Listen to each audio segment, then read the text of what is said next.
Bienvenidos a Sintonía Cultural, un espacio para conversar sobre arte, patrimonio, cultura y comunidad. Desde Frutillar, Ciudad Creativa, Sintonía Cultural, junto a la conducción de Sonia Núñez y Josefo Yaraizen. Estás en compañía de Sintonía Cultural, un programa de Ciudad Creativa.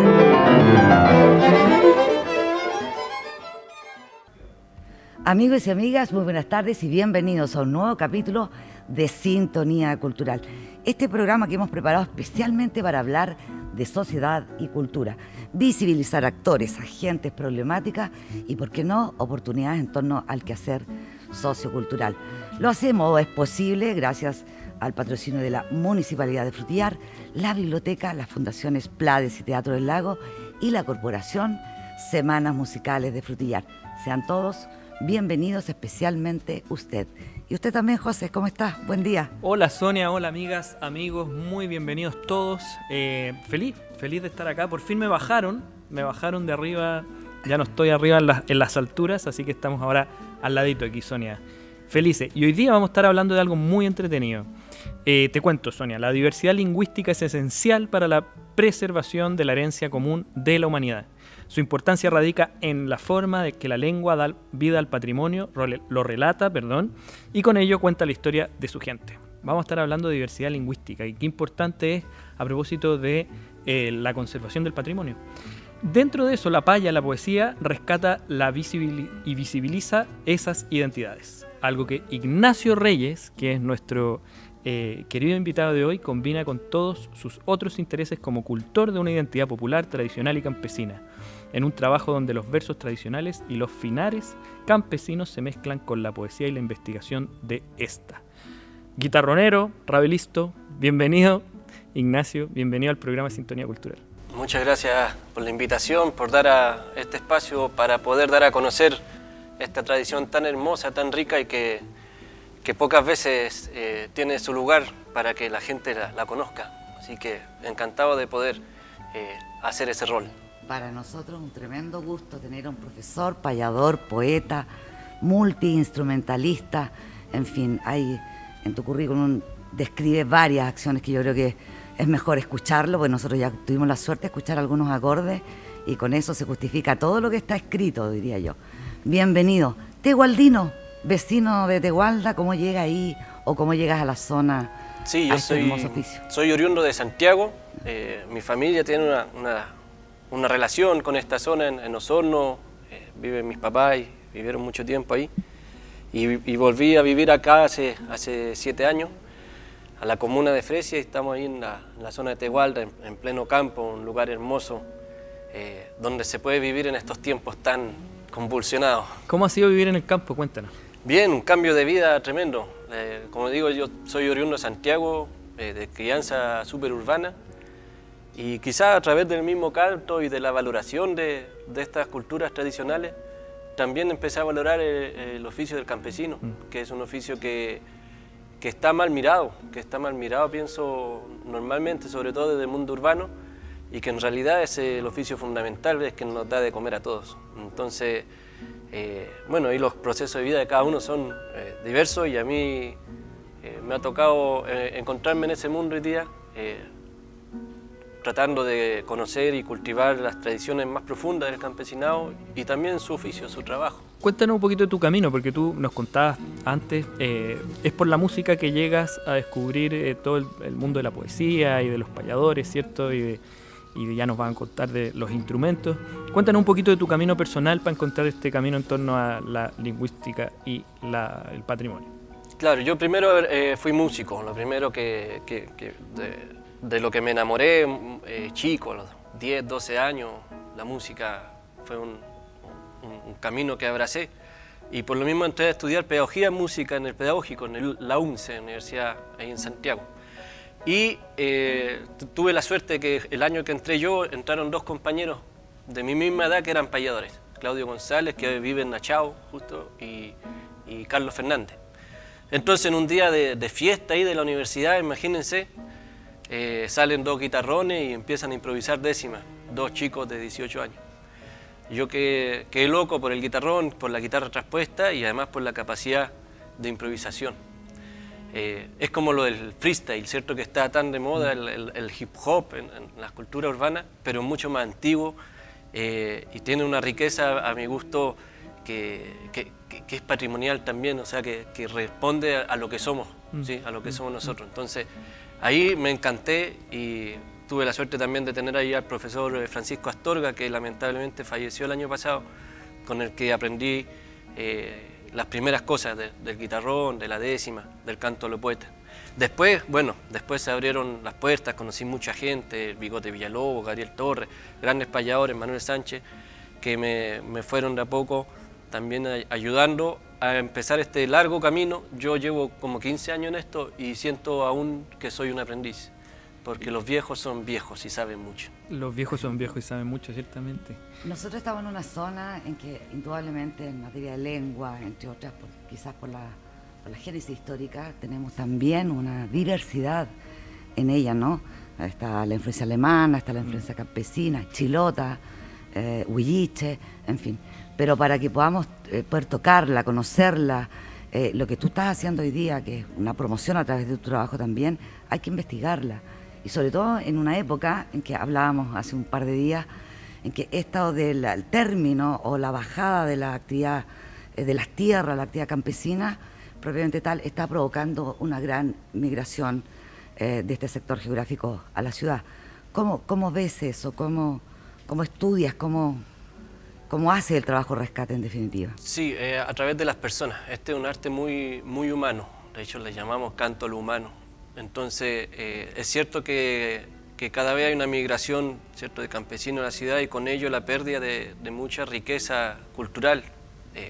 Esto en todas partes, ¿cierto?, en la zona central, acá, pero todavía queda gente que cultiva lo que aprendió de sus ancestros. Y acá en la zona también. Yo aprendí esto de la décima porque, como les decía, yo aprendí en la zona central, normalmente gente de origen campesino o campesina. Pero acá, por ejemplo, hace poco estuvimos haciendo chicha, el retimiento chancho, son cosas que también están presentes en nuestra cultura local, ¿cierto? Y que incluso conversando con los viejos dicen, no, ahora cada vez se hace menos chicha. Y es lo mismo que la décima, ¿cierto? Lo mismo que el canto a los poetas. O sea, son tradiciones que además nos dan soberanía cultural, alimentaria, de todo tipo, y que lamentablemente se van perdiendo por este volador de luces que a veces es la ciudad, ¿cierto? Porque como a veces no están las condiciones en el campo para trabajar, mucha gente tiene que emigrar.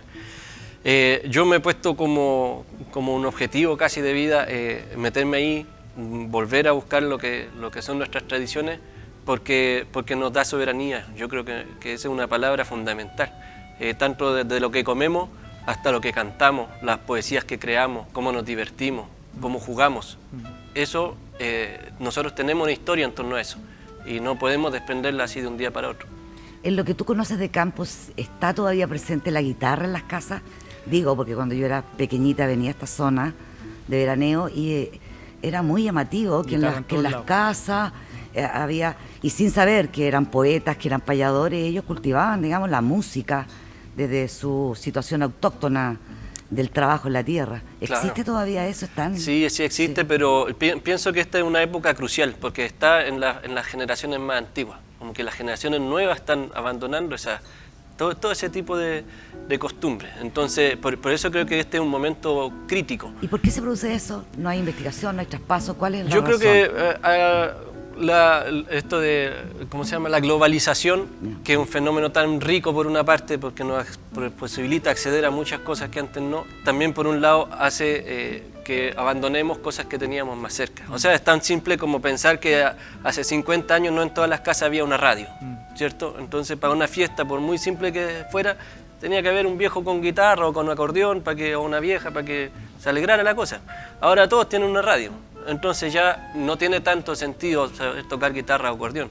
La guitarra y el acordeón se subió al escenario ahora y dejó de estar quizás en la fiesta popular de la mesa, del compartir, porque ahora se pone la radio, el equipo. Claro. Entonces hay avances tecnológicos que van influyendo en esto. Me parece excelente que existan radio y MP3 y Spotify, lo que quiera, pero también la riqueza que teníamos en nuestros guitarristas, en nuestros acordeonistas, en nuestros poetas, se nos va a perder. Esa es la disyuntiva. ¿Y cómo hacemos, Ignacio, para para rescatar eso y que sea un rescate vivo también, que no sea un rescate, ¿cierto?, de enciclopedia, ¿cierto? Claro. Sino que sea un rescate vivo, que vivan las casas, que vivan las personas. Qué difícil, porque uno piensa en yo te escuchaba y pensaba en mí mismo, y sí, en realidad, pues yo la tarde llego a la casa, pongo Netflix, no sé, veo cosas de otros lados. Claro. Vemos o participamos poco de la cultura tradicional nacional. Claro. Le pusimos Justamente yo creo que la riqueza de este arte que quiero mostrar hoy día es su vigencia. Hay otras expresiones patrimoniales que quizás ya se perdieron y que ya no van a volver. Pero la décima, el verso, la cuarteta, la palabra, la rima, la paya, como le llama la gente, es algo que está vivo todavía y que es muy lúdico y que se relaciona muy bien con el Facebook, con el Instagram, con lo que quieran. Es así de simple, o sea, es una tradición que se incorpora también a los nuevos tiempos. Por eso yo la veo tan posible, tan cercana, tan llana a seguir su camino. ¿Me entiendes? Sí, y me contabas que hay, contémosle un poco a quienes nos están escuchando y viendo, hay circuitos de payadores, se juntan, se ven, ¿cierto? ¿Cómo funciona un poco la vida de la gente que gira en torno a estos quehaceres patrimoniales? Sí, hay circuitos y siempre, digamos, nos olemos uno a otro, como se dice, ¿sí? El ganado se junta solo. Entonces... mira, ahí tienes una frase típica. El ganado se junta solo, sí. Hay un circuito, como dices tú, que es amplio a nivel nacional. Yo estuvimos en el verano hasta Cochrane, abajo con Nicasio Luna. Estamos a cuántos kilómetros y a qué distancia geográfica de Cochrane. Pero yo llego a la casa de Nicasio y es como llegar a mi casa, porque somos payadores. Lo mismo a la casa mía. Puede llegar un payador de Copiapó a mi casa, o yo llegar a su casa y es la casa de un hermano payador. O sea, hay una cofradía de payadores a nivel nacional e incluso internacional, porque nos tenemos bastante relación con sobre todo payadores argentinos y uruguayos, ¿ya? En donde hay una hermandad muy profunda y al mismo tiempo eso genera posibilidades de trabajar y de demostrar lo que hacemos, ¿ya? Porque justamente la palabra paya es un vocablo que significa dos, porque el payador en realidad se desarrolla cuando dialoga con otro. Es una conversación en verso, ¿ya? Ahí hay un pequeño error comunicacional cuando la gente piensa que decir una rima es hacer una paya. Tienes una paya. Tírese una paya, claro, y dicen cualquier cuarteta, que puede ser, es un verso, es parte de nuestra tradición también, la rima, la copla, el verso. Pero la paya propiamente tal es una conversación entre dos poetas. Entonces nosotros necesitamos de esta hermandad para poder establecer núcleos de trabajo.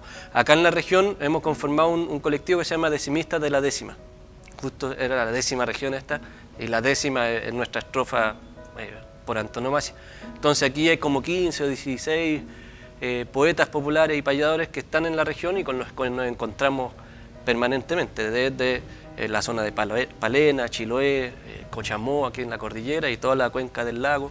Existen payadores dispersos. Y hay algo lindo del lenguaje porque es a través de esas conversaciones, de esas payas, ¿cierto? Que se va, es muy evidente lo que voy a decir, pero que se va relatando nuestras maneras de vivir hoy, ¿cierto? La cultura, que no es más que eso, ¿cierto? Que es la manera en que vivimos hoy. Eso se ve en estas conversaciones hay tensiones sociales que salen, no sé, pues hoy día hay tanta cosa ocurriendo. Entonces te quería preguntar eso, como en estas conversas entre payadores, en el fondo, en estas payas, ¿aparecen todas esas cosas? Las pandemias, los estallidos sociales, qué sé yo, los Spotify, los Netflix también. Todo. De hecho, por eso insisto que la paya es una tradición que yo pienso que no va a morir nunca porque es muy adaptable. La paya puede hablarte del TikTok, puede hablarte de la cosa que uno pensaría menos tradicional, pero es un lenguaje solamente. Sobre qué hablamos es sobre lo que vamos a hablar cuando te encuentras con cualquier persona. Conversar. Y cuando uno conversa, los temas son tan amplios como la mente de la gente. Entonces, dentro de un encuentro payador o de un diálogo pueden aparecer los temas más diversos. Obviamente, el tema contingente es una preferencia, sobre todo, pienso del payador chileno. Eso es como una tradición nuestra. Y esto yo lo aprendí del maestro Pancho Estoro, que fue el primero que me enseñó. Me dijo, el payador es la voz de su comunidad. Me lo dijo así. Tú no eres tú no cantas por ti. Estás hablando tú tienes que hablar por tu comunidad. Y me dijo, tú no tienes que cantar además lo que la gente quiere escuchar, tienes que cantar lo que la gente quiere decir, que es muy distinto. Wow. Ese tipo de sabiduría está en el payador.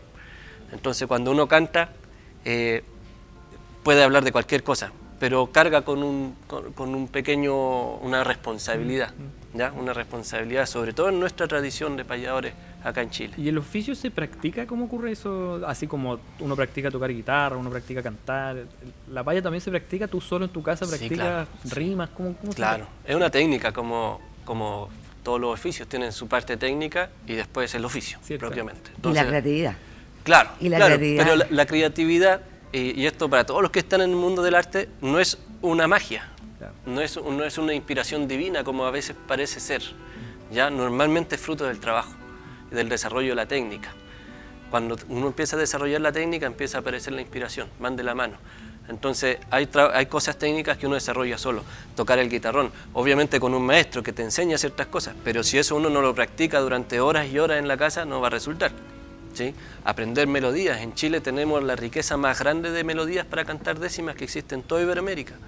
Entonces el payador tiene que conocer melodías a lo poeta, si es payador a lo poeta, ¿sí? El tema de la décima, las rimas, el tipo de rimas que hay. Cuando a mí me dicen una palabra, yo al tiro pienso 2 o 3 palabras que riman con ella. Esas son técnicas que uno... reflejo. Claro, esa es la técnica que uno está desarrollando. Luego ya cuando le toca improvisar, comentar con otro, viene la inspiración, viene la creatividad, y ahí se pone en práctica el oficio. Claro, pero trabajáis sobre cosas que uno ya tiene incorporadas. Eso yo creo que es igual que cualquier trabajo del mundo, ¿cierto? Hay cosas que uno aprende a hacer y después cuando las va a hacer, ve cómo le resulta. Si se pone nervioso cuando la va a hacer, le falta oficio, ¿cierto? Le falta oficio, no técnica. La técnica tiene falta oficio. Entonces ahí se compensa eso.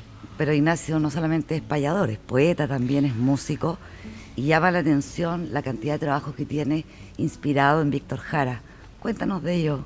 Sí, bueno, como decía, primero fui músico y desde chico Víctor Jara fue, como muchas personas en Chile, yo creo, una sonoridad que estaba ahí en la casa. Y después fui aprendiendo, fui creciendo, y incluso después aprendí que en realidad Víctor Jara aprendió mucho de lo que aprendió de los payadores y poetas populares.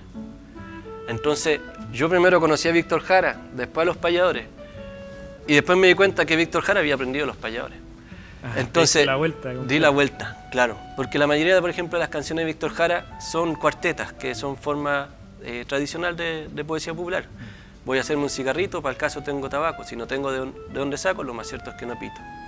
Es una redondilla, incluso hace poco me enteré que esa redondilla no es de Víctor Jara, sino que él se la escuchó a poetas populares, porque él andaba con los cantores populares, él los conocía, ¿sí? Entonces, ahí esa vuelta a mí siempre me ha llamado, y también porque yo estoy en un diálogo entre la música más tradicional campesina y también la música comercial. Víctor Jara está dentro de la música comercial, ¿cierto? O sea, tiene sus discos, sale en la radio. Entonces, también uno es honesto en este arte de la paya, tiene que ser honesto. Otro maestro me dijo, la paya es tan rápida que uno no tiene tiempo para mentir, así que si empiezas a mentir te jode, claro. Entonces, por un lado está lo tradicional campesino y por otro lado no niego mi primera formación musical, que es Víctor Jara, que es el Inti Illimani, que son las radios, como la mayoría de la gente, la música popular, digamos, comercial. Entonces ese diálogo con Víctor Jara lo cultivo bastante, como un homenaje obviamente, y con el guitarrón, que es un instrumento que Víctor no tocó, pero sí conocía. Entonces yo, por ejemplo, hay un disco que hice que transformé o adapté las canciones de Víctor Jara para ser tocadas en el guitarrón. Pienso que si Víctor Jara no le hubiera pasado lo que le pasó, hubiera terminado tocando el guitarrón, porque sobre todo en la última parte de su vida estaba muy cercano al canto de los poetas. El último disco que grabó lo grabó con Santos Rubio, un gran guitarronero de Pirque. Y justo su último disco se llama Canto por Travesura, que son puras décimas casi. O sea, estaba en esto, estaba en la décima, en el canto de los poetas. Para allá. Iba para allá, sí. Mira, qué interesante. Llegaste a vivir acá a la zona, cuéntanos un poquito, hablemos un poquito brevemente de la zona, en el fondo, del lugar donde tú vives. ¿Cómo caracterizarías, con qué te encontraste? Cuéntanos con qué atributos describirías el lugar donde te viniste a vivir. Yo pienso que esta es una zona muy rica, muy antigua y al mismo tiempo muy en construcción culturalmente. ¿Ya? Hay una base que es innegable, que es la base Huilliche. Pienso que que de ahí nace todo lo que es realmente antiguo en la zona. Y de ahí en más, pienso que todos nosotros somos ¿cómo de llamarle? Colonos, pobladores, inmigrantes, ¿sí? Todos los que llegamos hace 200 años hasta ahora, porque en realidad la cultura se construye en procesos larguísimos, ¿cierto? Por ejemplo, el canto de los poetas en la zona central se desarrolló durante 300 o 400 años para llegar a ser lo que es, ¿sí? En esta zona no tenemos esos procesos tan largos al margen de la cultura huilliche, ¿cierto? Entonces, por una parte hay un nicho muy lindo que es la cultura huilliche y por otra una posibilidad también enorme desde mi punto de vista que es la de crear o de aportar desde nuestra migrancia, ¿cierto? A la consolidación de una cultura local. De mezclar, de enredar. De mezclar, sí, porque siempre en todas partes eso, tú no eres de acá, tú no puedes decir nada. Bueno, no soy de acá, yo nunca voy a decir que nací aquí, no nací aquí, pero todos aportamos y la migración también es parte de la conformación de las culturas, eso en todas partes. O sea, el canto de la poeta vino porque migraron españoles a la zona central de Chile y la cultura anda con el hombre, con el ser humano, así como hoy día estamos acá, humildemente aportamos con lo que traemos, cada uno aporta con lo que tiene y de esa forma yo creo que se va consolidando, se va construyendo una identidad local sólida, con los aportes de todos. Es muy inspirador pensarlo así, que efectivamente cuando uno lo ve como más en el largo plazo, es bonito pensar que no somos más que muchas oleadas, ¿cierto?, de gente que se viene a vivir. Uno mira acá alrededor los que estamos, unos han llegado antes, otros después, otros que tienen ya décadas de familia viviendo acá, pero todos, no hay nadie que haya sido de acá, a excepción evidentemente de los pueblos originarios, ¿cierto? Entonces es bonito verlo en el tiempo también. Y eso también diluye un poco tensiones que muchas veces ocurren en los lugares que tienen que ver con esta migración. Sí, sin duda soy migrante y bueno, la historia del gran juez. Uno hace lo que le gusta hacer primero y luego si eso es un aporte o no para las comunidades, lo definirá la misma gente o la historia.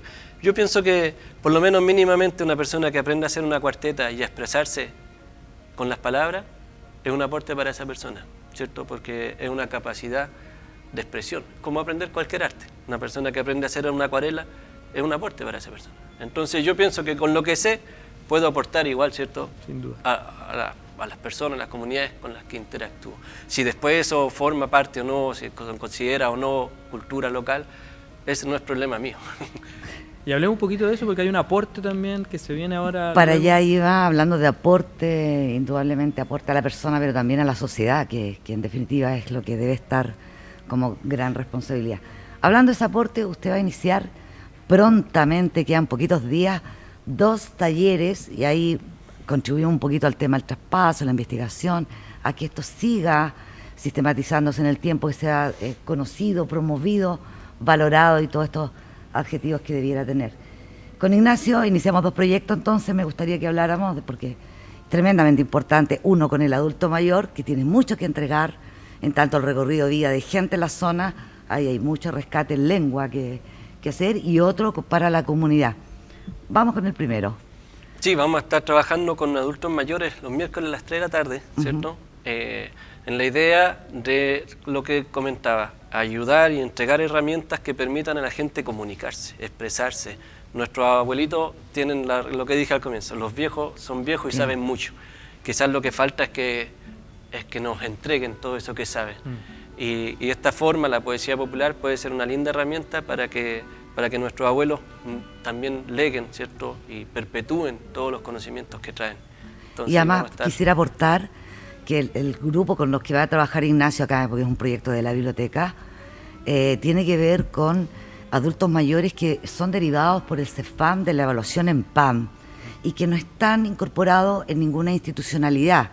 Me refiero a centros diurnos, a condominios tutelados, a referentes institucionales. Entonces, además, vamos a trabajar. Son aquellos que no participan que no participan en ninguna institucionalidad que los acoja como programa social. O sea, podríamos decir que son adultos mayores que no están participando que no están participando. Entonces, tiene un doble mérito aquello. Y bueno, yo, por lo que entiendo, ya las gestiones están a full. Esto parte en el mes de mayo. Así que bienvenido a estos adultos mayores y bienvenido sobre todo a Ignacio, que nos va a permitir continuar trabajando este tema. ¿Y eso por cuántas sesiones van a hacer con adultos mayores? Son 8 sesiones los días miércoles, bien lo dice Ignacio, de 3 a 5 de la tarde. Vamos a estar con los adultos mayores aquí en biblioteca. Qué entretenido, es como para hacer un documental de lo que pasa ahí adentro. Sí, es parte del proyecto. ¿Qué irá a salir ahí? Entretenido, Franco, ¿no? se va a hacer el making of del proyecto, así que lo vamos a poder exhibir, porque la idea es que no se funda en sí, sino que también armemos un material de promoción precisamente para esto, para decir, la paya existe, no tienes que ser payador, ni poeta, ni músico para estar incorporado, y este grupo de adultos mayores indudablemente va a aportar muchísimo con la sola idiosincrasia de ser perteneciente a la zona.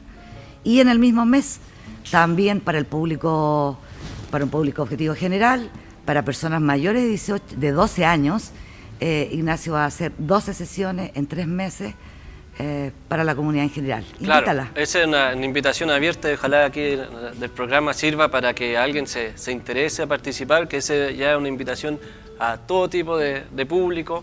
¿Desde qué edades? 12. De los 12 años dimos para ¿Desde adelante. los 12 hasta? Sí, hasta los 100.000. Hasta niños de 99 años. Sí, todas las edades. La idea ahí es jugar, a crear, a jugar con la rima, con la palabra, y poder expresarse. Es una herramienta de expresión, una herramienta artística. Requisito, Ignacio, no hay, ¿no? Ninguno, Por no, favor, no, dígalo para que no, quede no, claro. ninguno, porque sí. José ya estaba preguntando si él se puede matricular. Claro. Pero hay claro, que que se matricular. matricule al tiro. Hay que saber hablar, con eso es suficiente. Sí, acordémonos que esto era un arte, es un arte que nos heredaron mucha gente analfabeta, sin formación de ningún tipo académica, digamos, ¿cierto? Y eran muy sabios poetas. Entonces, justo es una poesía, y por eso es poesía popular, que está pensada para cualquiera.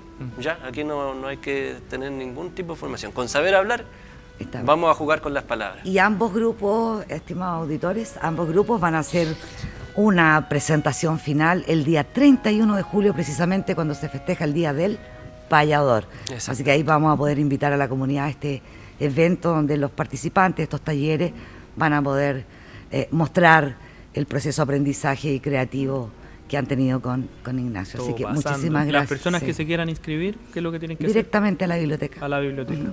Directamente. Así, vaya a la biblioteca e inscríbase en esta oportunidad que nos ofrece la biblioteca. Y tenemos una sorpresa, o más bien un regalo, ¿cierto? Porque Ignacio tiene un instrumento a su lado. Cuéntanos cómo se llama, hablemos un poquito porque no podemos llegar y tocar sin contar qué es lo que vamos a hacer. Claro, este es el guitarrón chileno.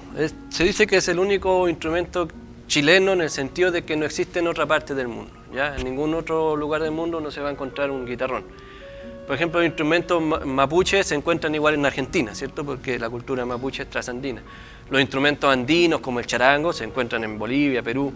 El guitarrón sería el único instrumento que no existe, no se ve en ninguna otra parte. Solo de acá. Solo de acá y de una zona muy particular, la zona central, en la cordillera de la región metropolitana y sexta, hasta la quinta podría ser ahí una zona cordillerana, y se ha desarrollado de manera muy misteriosa. Nadie sabe mucho de dónde viene, cómo llegó a conformarse, pero ya tiene 250 años de historia, por lo menos documentada. ¿Cómo aprendiste tú a tocar eso? Aprendí principalmente del maestro Pancho Astorga, que le comentaba, primero de él, que era un gran guitarronero, y luego de otros payadores como Manuel Sánchez, como Américo Huerta, que generosamente me dieron la puerta. Este es un oficio que se va aprendiendo mucho de persona a persona, así de tú a tú, de alumno a maestro. Entonces, por eso digo que es un camino muy largo, ¿sí? Porque además, entre medio que uno aprende guitarrón, los viejos te dicen ese tipo de frases que Claro. les dije antes. O sea, va mezclado también del conocimiento de la Son esas cosas cultura. que no pilláis en YouTube, un video para aprender a tocar guitarra. No, pocaso, no sé. Ahora en YouTube hay de todo, capaz que hay, pero uno puede aprender la técnica, y volvemos a la discusión de técnica e inspiración. Que quizás podría hasta yo subir un video tutorial de tocar guitarrón, pero aprender a ser guitarronero o payador No es lo mismo. no es lo mismo. Ahí hay que ir a tomar once con los viejos guitarroneros, hay que conversar, hay que escuchar. Es un oficio largo. Entonces, es un bello instrumento y que además encierra como una gran cosmovisión. Quería mostrarle a propósito de eso que, por ejemplo, el guitarrón trae como adorno estos puñales, ¿sí? Son cimitarras moras Eso más o menos orienta que podría ser un instrumento de origen árabe, andaluz. Y además, estos dos puñales, según la mitología o lo que te cuentan los cantores antiguos, representan la paya, que es el duelo entre dos poetas. Ya lo que hablábamos. La paya es un duelo, es una conversación, una competencia. Una competencia entre dos poetas que improvisan. ¿Ya? Entonces este instrumento está hecho para la paya. ¿Sí? Si bien se pueden hacer muchas cosas, como les dije, yo grabé un disco con canciones de Víctor Jara con el guitarrón, su génesis, su cosmovisión está íntimamente relacionada con la paya, con el canto en décimas improvisadas. ¿Y qué nos vas a interpretar? A ver, yo como no puedo payar porque no hay otro payador, voy a cantar un verso, ¿ya? Voy a cantar un verso son 5 décimas, ¿sí? Son 5 décimas, es un verso. Esto es parte de lo que vamos a aprender en el taller. Y donde cuento lo que les conté, pues, mi experiencia desde ser un hombre citadino a llegar a vivir al campo. Y la verdad que cuando llegué a vivir, además, una tía mía que vive en Osorno me regaló una chancha. ¿Ya? ¿Una chancha? Una chancha, grande, sí, una chancha de esas, para ponerle montura. Una chanchona. Entonces, además de recién venir de la ciudad, me tocó aprender a criar chancho. Y ahí en eso me di cuenta de la cantidad de dichos populares que hay con chancho. ¿Se han dado cuenta, no? Entonces, les voy a contar mi historia de lo que me pasó con la chancha esta. Y ahí van a ver cómo están los dichos puestos.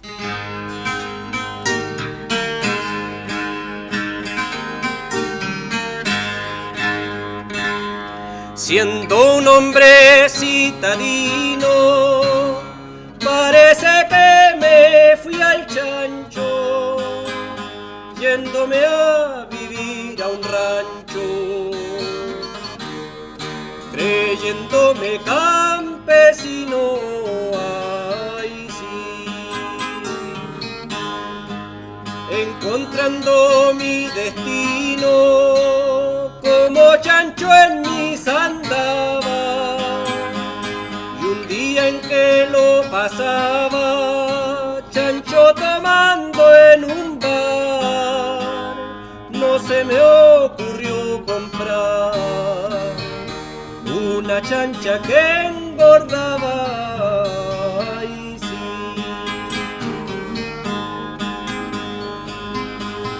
Conseguí un camión de escombros para trasladarla en paz, pero la chancha era más pesada que chancho al hombro. Un viejo con mucho asombro observaba mi tarea y ayudando en la pelea con mucha fuerza empujaba, mientras la chancha gritaba como chancha en la batea.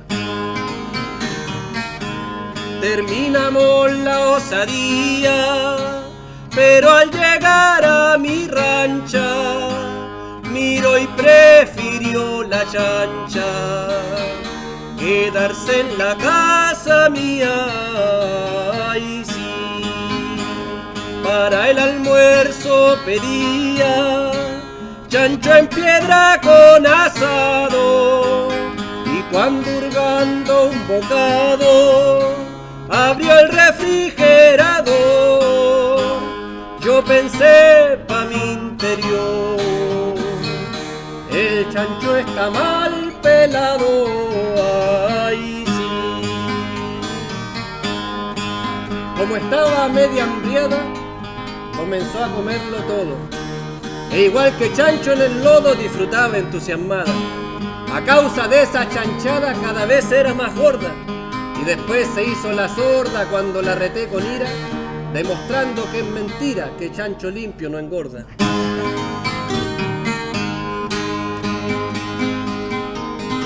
Le aposté en el dominó la propiedad de mi rancho y sacó todos los chanchos con los que me derrotó, ay sí. Luego un chancho se tiró cuando reclamé mi lecho, y aunque me quedé sin techo, no armaré ni un zafarrancho, que la culpa no es del chancho, sino del que da el afrecho, ay sí.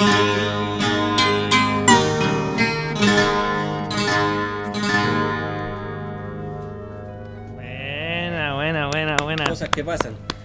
Felicitaciones, qué bonito, qué bonito. Queda más claro la chancha ahora. Entendemos la chancha. Qué buena, qué buena. Muchas gracias por venir a Sintonía Cultural, muchas gracias por acompañarnos además en esta conversación y muchas gracias por participar de este programa que justamente tiene como objetivo hacer difusión de artistas como tú y como la gente que está contigo trabajando en el circuito de los payadores. Muchas gracias por el espacio y repetir la invitación, ¿cierto?, al taller para que todos podamos tener una herramienta más de comunicarnos. Y nos vamos a dejar de ir a Ignacio después de esta rica conversación y este rico paya además que acabas de interpretar, o este canto popular. También queremos pedirle que él promueva o haga una propia recomendación literaria y hoy día él va a ir a contarnos o a decir por qué hay que leer como dice el dicho. Así que la recomendación literaria del día de hoy está a cargo de Ignacio Reyes y esta es la cápsula.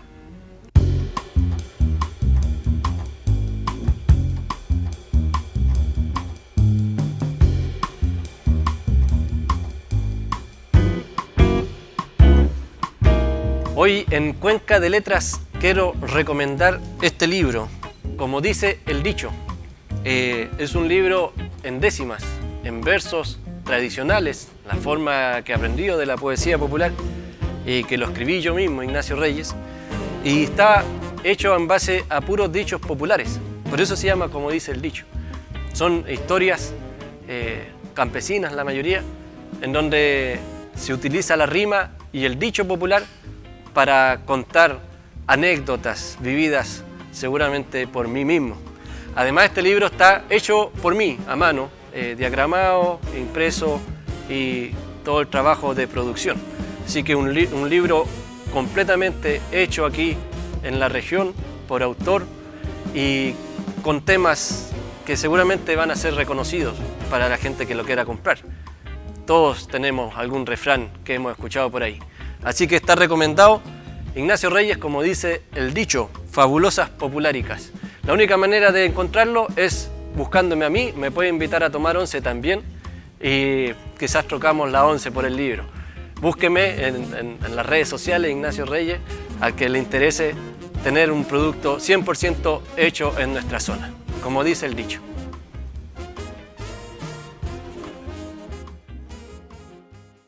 Amigas, amigos, llegamos así al final de nuestro programa. Estamos felices de hoy día haber podido compartir un poquito de la cultura campesina de nuestro territorio, un poquito del patrimonio local aquí en Sintonía Cultural. Me quedo, Sonia, también con eso de Ignacio de buscar, ¿cierto?, de explorar. Hay un oficio de exploración ahí que creo que es muy, muy interesante de relevar.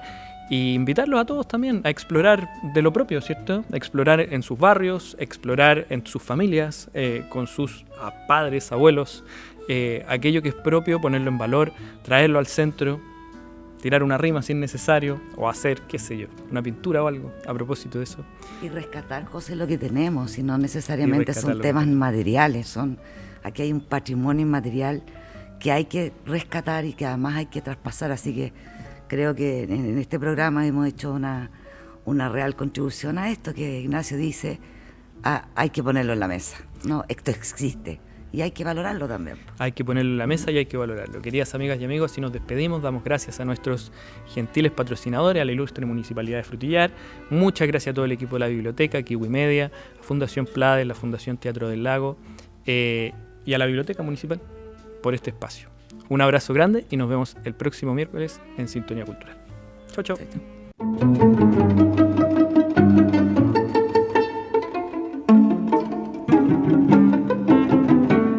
Y así finaliza Sintonía Cultural, con el gentil auspicio de la Municipalidad de Frutillar y la colaboración de Biblioteca Frutillar, Semanas Musicales y Fundaciones Teatro del Lago y Plades. Nos vemos la próxima semana en un nuevo capítulo de Sintonía Cultural, un programa de Ciudad Creativa.